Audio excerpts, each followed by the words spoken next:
Et maintenant, c'est le temps de l'histoire.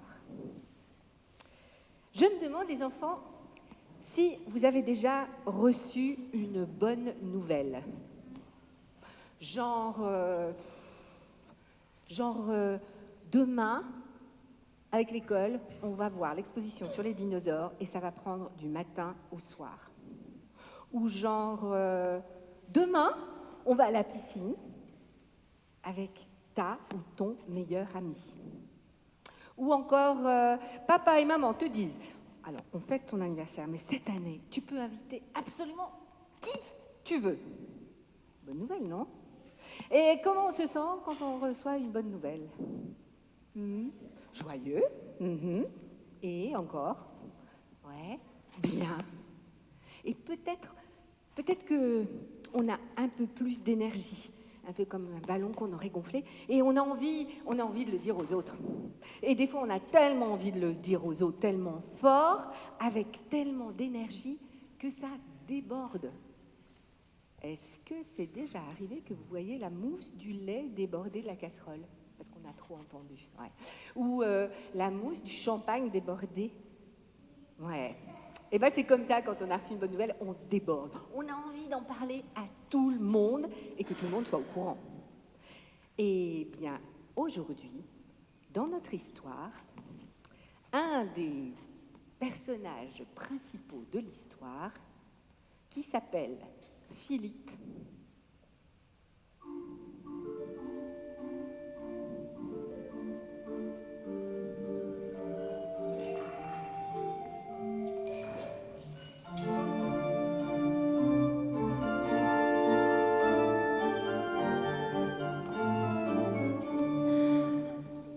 eh bien, Philippe, qui est là, il a reçu une bonne nouvelle.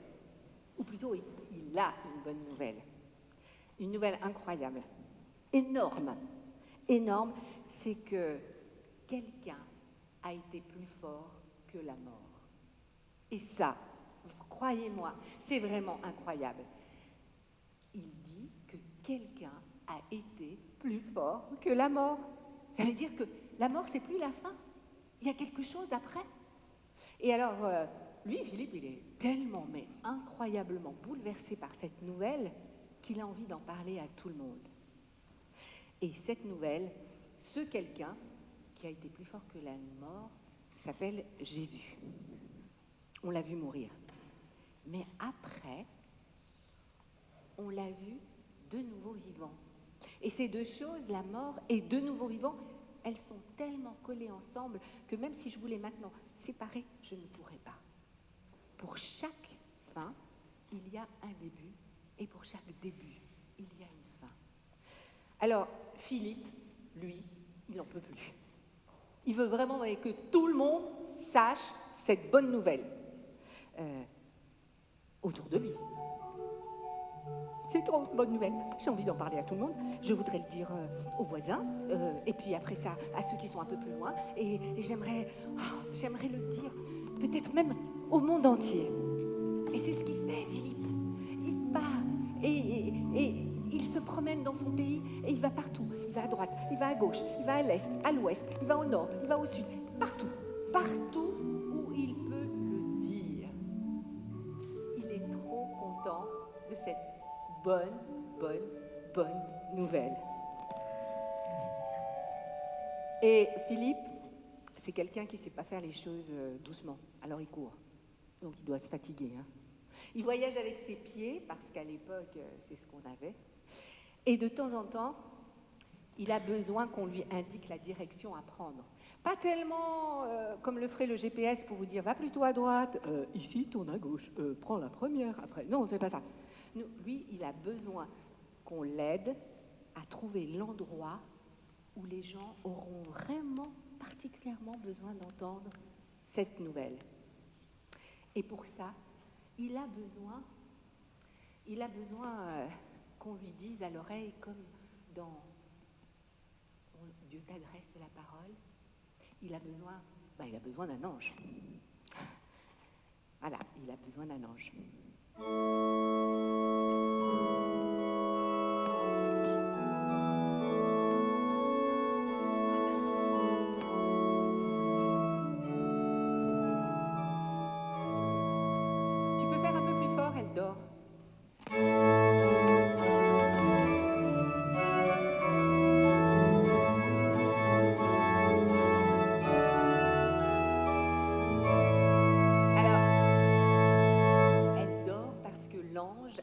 toute la nuit, à côté, dans la cathédrale, a donné et reçu des messages de la part de Dieu. Alors forcément, toute la nuit, ça fatigue.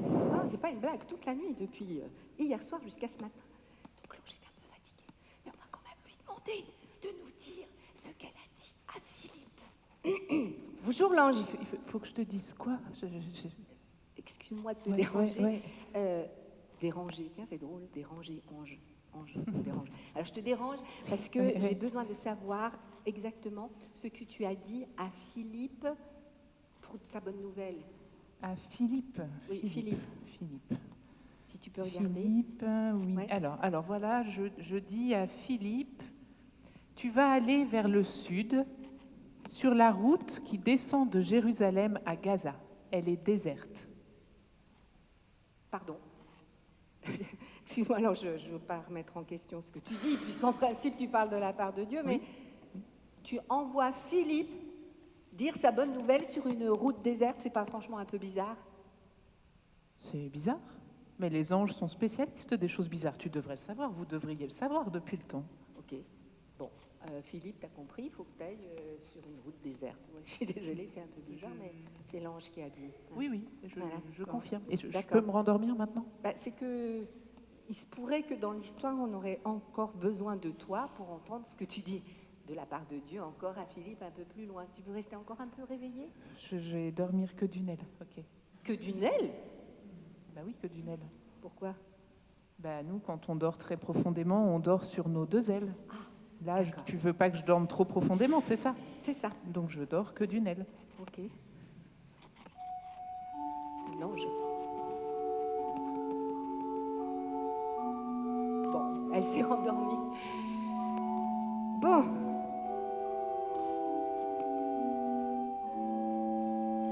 Philippe, lui, quand il a entendu le message de l'ange, il ne discute pas, il part sans tarder.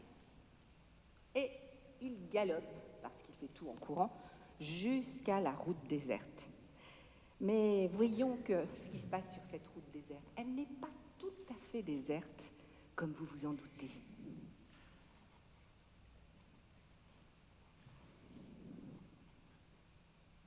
Ici, il y a, sur cette route, pas tout à fait déserte, un homme qui n'est autre qu'un ministre de l'Éthiopie. Il vient de l'Éthiopie, et l'Éthiopie, sur cette petite carte de l'Afrique, vous voyez, c'est ici. C'est l'Afrique, et voici l'Éthiopie. L'Éthiopie, c'est un pays qui, à cette époque, est particulièrement important. Et peut-être à toutes les époques, parce que certains prétendent que les premiers hommes viennent d'Éthiopie. Mais revenons-en à cet homme.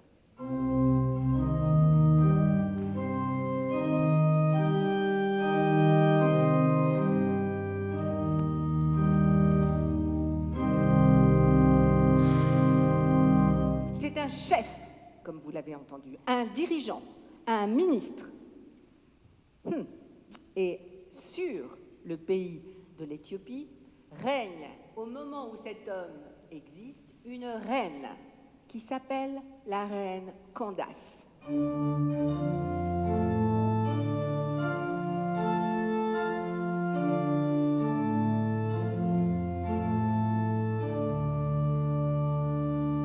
Elle est très respectée, très puissante.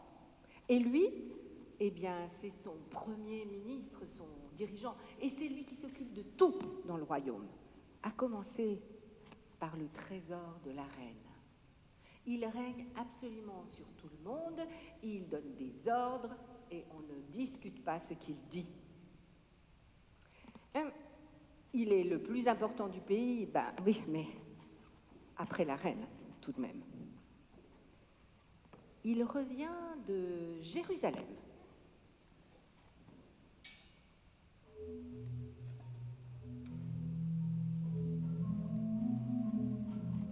Il a fait un voyage particulier. On appelle ça un pèlerinage. Car en fait, il s'est rendu à Jérusalem pour aller dans ce qu'on appelle la maison de Dieu, son temple. Ça s'appelle un pèlerinage. Et pour faire ça, pour passer de l'Éthiopie à Jérusalem, Ce que je fais en 3 pas, eh bien lui, ça représente 1500 kilomètres entre son pays et Jérusalem. Pour faire 1500 kilomètres, il faut être drôlement motivé. Eh bien lui, il est motivé parce que il cherche à comprendre. Alors il a été au temple de Jérusalem et il a écouté les prêtres, les rabbins, tous les gens qui parlent dans le temple, mais il n'avait pas le droit d'entrer parce que comme il est étranger, il a dû rester sur le parvis. Dans un de nos chants, on parle du parvis, c'est l'entrée. Il n'a pas le droit d'aller plus loin. Et pourtant, il a attendu, écouté avec beaucoup d'attention, et comme il n'était pas sûr, il n'avait pas encore tout compris, il a emporté des rouleaux sur lesquels sont écrits les paroles de grands hommes, et en particulier d'un homme qui s'appelle Ésaïe.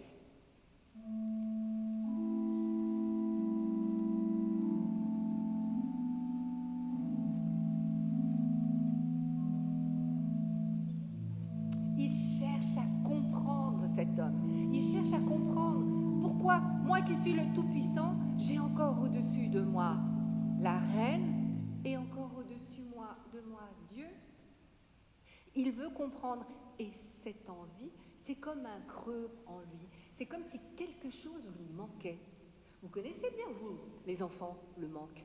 Je ne parle pas juste du manque quand on a faim et qu'on a un creux dans l'estomac. Ou bien le manque quand on a tellement envie de quelque chose. Non, mais je parle d'un autre manque, celui qui nous permet d'apprendre. Si vous apprenez, c'est parce que vous savez que vous ne savez pas tout. Et de savoir que vous ne savez pas tout, c'est comme un creux à l'intérieur de vous, qui vous permet, qui vous donne envie d'apprendre. Et c'est formidable. C'est quelque chose de ça qu'il a, cet homme, cette envie de comprendre. Il est arrivé au maximum de sa puissance, de la puissance possible pour un homme, et pourtant, au-dessus de lui, il y a la reine, et encore au-dessus, le Dieu Tout-Puissant. Il y a une autre raison qui fait que cet homme éprouve un creux, un manque. Je ne vous l'ai pas encore dit, mais cet homme ne peut pas avoir d'enfant. Et ça, c'est un énorme manque en lui.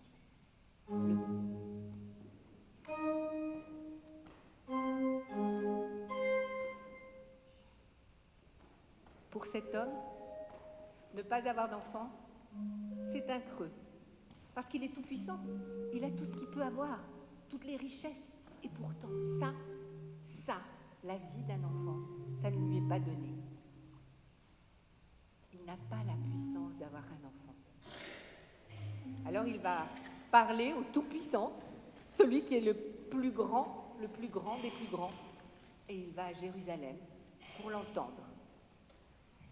C'est pour ça aussi qu'il a pris avec lui le livre d'Ésaïe, parce que le livre d'Ésaïe parle de Dieu, et comme ça il se dit, si je comprends ce que Dieu veut, peut-être que je pourrais comprendre pourquoi j'éprouve ce manque. Sauf qu'il ne comprend rien. Il ne comprend rien du tout, parce que figurez-vous que d'une part, ça n'est pas écrit dans sa langue, et d'autre part, c'est comme si à l'école, on vous donnait un texte, puis vous ne comprenez rien. Vous pouvez le lire, hein, on peut le lire, mais on ne comprend pas. Ça vous est déjà arrivé? Ouais, tu peux nous faire quelque chose comme ça? Ah non, je te dis vraiment, on ne comprend pas du tout.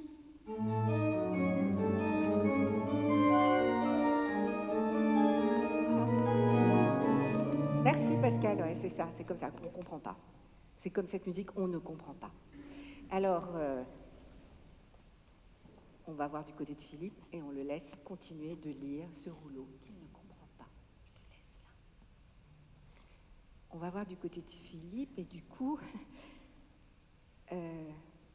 l'ange s'adresse de nouveau à Philippe.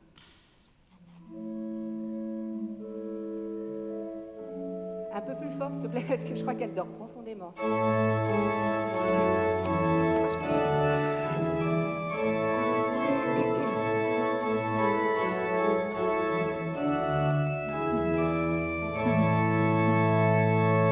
Je t'ai même mis du chocolat, l'ange, si tu veux. Merci. Mais, Merci. en attendant, si tu peux nous dire ce que tu as dit de la part de Dieu à Philippe quand il était sur cette route déserte. Alors, Philippe sur la route déserte, je lui ai dit, Philippe, avance et rejoins ce char. Tu peux répéter? Philippe, avance et rejoins ce char. Ok, merci beaucoup. C'est bon, je peux dormir sur mes deux ailes maintenant? Il me semble qu'on va encore avoir besoin de toi. Encore? Ouais. Vous pouvez pas vous débrouiller tout seul, juste pour une fois là? C'est Non, un peu c'est- fatigant d'être ange des Ben, fois. oui, mais on a besoin des anges, excuse-nous. Mais... Bon, ben, tu peux dormir un Bon, petit bon. peu. Merci. Je t'en prie.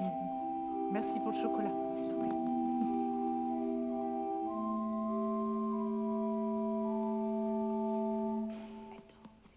Donc Philippe s'avance vers le char comme l'ange lui a dit. Mais comme lui, il ne sait rien faire doucement, il court. Il court vers le char.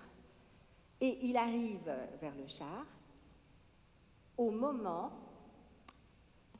où lui est en train de lire le rouleau. Tu permets? Je vais essayer. Et ça donne quelque chose comme ceci.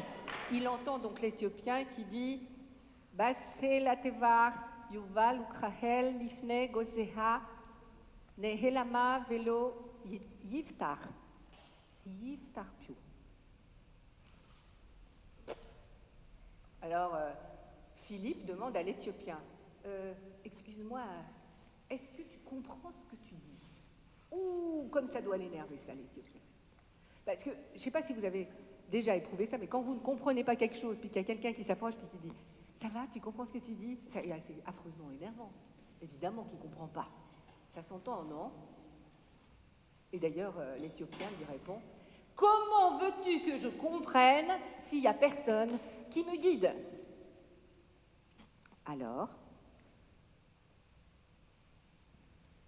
l'Éthiopien invite Philippe avec lui sur son char à discuter de ce qu'il y a dans ce rouleau d'Isaïe. Et là, la discussion, elle dure, parce que l'Éthiopien, il a plein de questions à poser à Philippe. Il lui demande, mais de qui il parle? Est-ce que c'est un prophète, une de ces personnes qui sont tellement proches de Dieu et dont Dieu s'approche tellement qu'ils comprennent ce que Dieu leur dit? Ces gens qui aident les autres à mieux vivre. C'est ça, Isaïe, c'est un prophète. Et ce prophète, il est d'avant ou il est de maintenant? Oui, ça continue, et ils parlent tous les deux.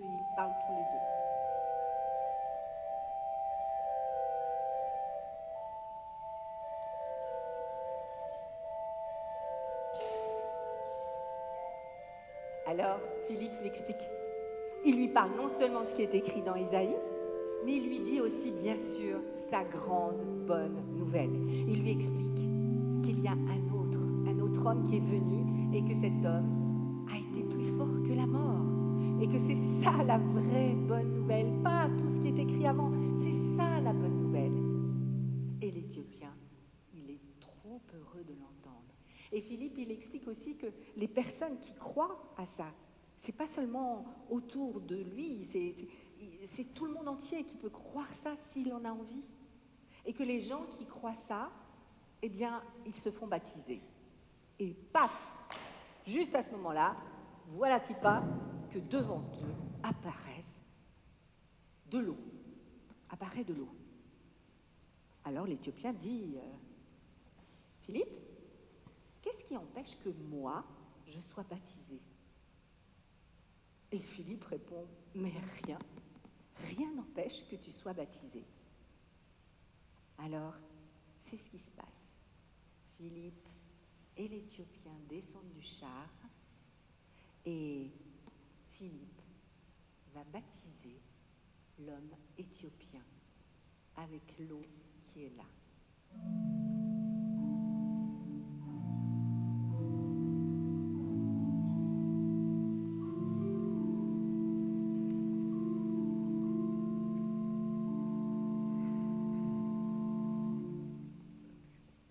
Quand ils sortent de l'eau, l'ange de Dieu emporte Philippe.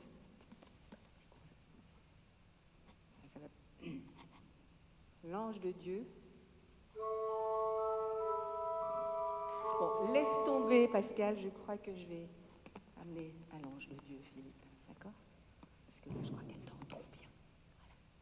Quand tu te réveilleras, l'ange, c'est pour toi, c'est Philippe. Donc, l'ange de Dieu emporte Philippe. Et la suite, c'est pas raconté.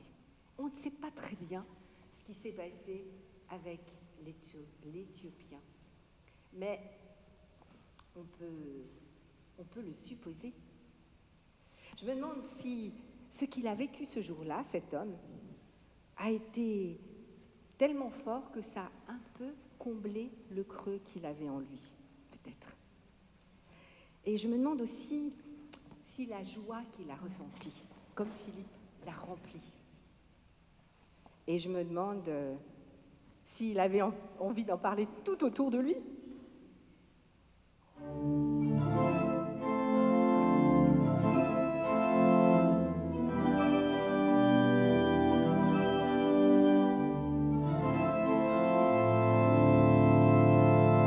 Peut-être qu'il en a même parlé à la reine. Peut-être que les trésors qu'il avait à administrer et toute la charge qui était autour de ça, c'est devenu moins compliqué, moins lourd. Et peut-être que ce bonheur tout neuf s'est répandu dans lui comme l'eau qui avait coulé sur sa tête quand Philippe l'a baptisé. Et peut-être qu'en découvrant que la mort n'est plus une fin, mais un début, peut-être qu'il a découvert que parfois, l'impossible peut devenir possible. Et ça, les enfants, c'est une sacrée bonne nouvelle.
Alors aujourd'hui, on a un nouveau chant au BAM qui s'appelle « Trouver dans ma vie ta présence ». Les paroles du refrain, c'est « Trouver dans ma vie ta présence, tenir une lampe allumée, choisir d'habiter la confiance, aimer et se savoir aimer ». Peut-être qu'on peut apprendre déjà le refrain. Voulez-vous lever? Ça bouge comme ça, on bouge un peu.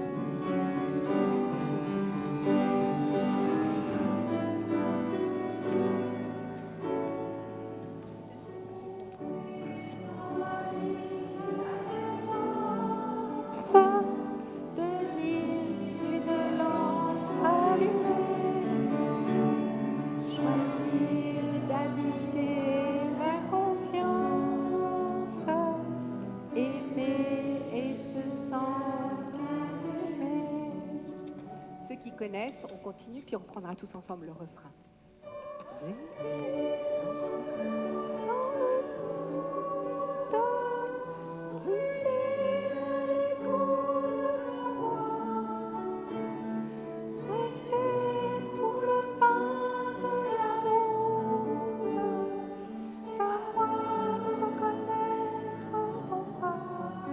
on refait le refrain.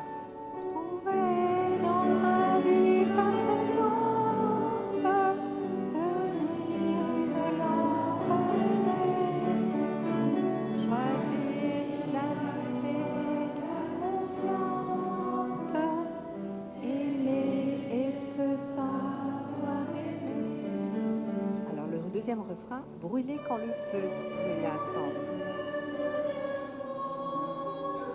Partir vers celui qui attend. Choisir de donner sans reprendre. Fêter le retour d'un enfant.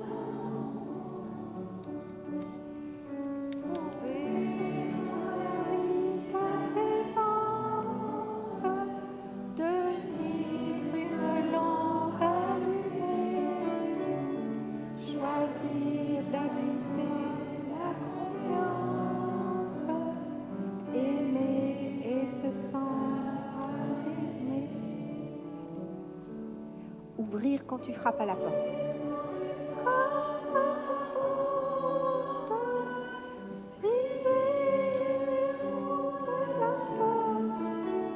Savoir tout ce que tu peux m'apporter. Rester et devenir veilleur. Et on reprend le refrain.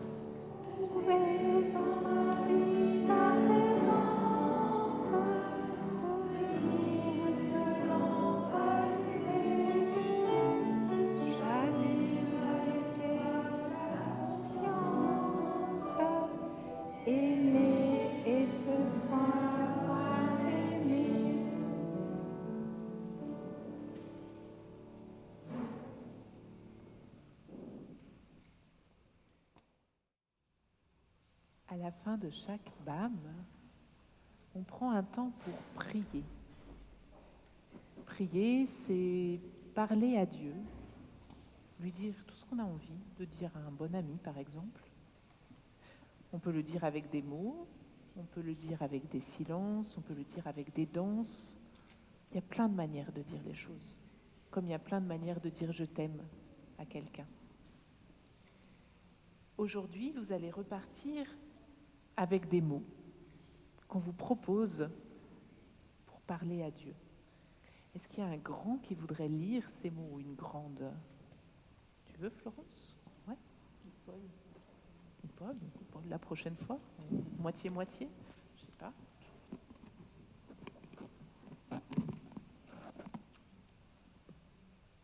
Mon cœur est prêt, mon Dieu. Je veux chanter car ton nom fait briller les montagnes. Musique et lumière, réveiller le soleil. Je remercierai Dieu car il parle à tous les êtres humains de la terre. Merci. Cette prière, vous allez pouvoir repartir avec. Ceux qui ont déjà, vous pouvez le mettre dans votre verre à prière. Ceux qui ne l'ont pas encore, si vous avez envie de savoir ce que c'est et si vous voulez repartir avec un verre à prière, c'est possible. Il suffit de nous faire coucou à la sortie et puis on va vous préparer ça. Et il y a encore une chose qu'on va faire, c'est qu'on va offrir à Victoria et Gabriel une bougie en souvenir de ce grand jour d'aujourd'hui, le jour de votre baptême. Et elle parle aussi de cette lumière dont on a parlé tout à l'heure. Cette lumière qui brille même quand il fait nuit. Vous pourrez faire l'expérience à la maison peut-être, d'éteindre toutes les lumières et d'allumer votre bougie, mais pas tout de suite. Alors je vous les donne, elles sont un peu lourdes, parce que parfois, pas toujours, mais les choses importantes sont lourdes. Voilà. Et maintenant je vais vous donner la bénédiction de la part de Dieu. C'est aussi quelque chose qu'on fait à chaque fin de célébration pour se rappeler que Dieu dit du bien de nous, parce que c'est ça que veut dire bénédiction. Dieu dit du bien de chacun et chacune d'entre nous. L'Éternel, Dieu, te cherche. Il te connaît. Il sait quand tu t'assieds, quand tu te lèves. Il sait quand tu marches et quand tu te couches. Si tu montes aux cieux, l'Éternel y est. Si tu prends les ailes de l'aurore et que tu ailles habiter à l'extrémité de la mer, là aussi, l'Éternel te conduira.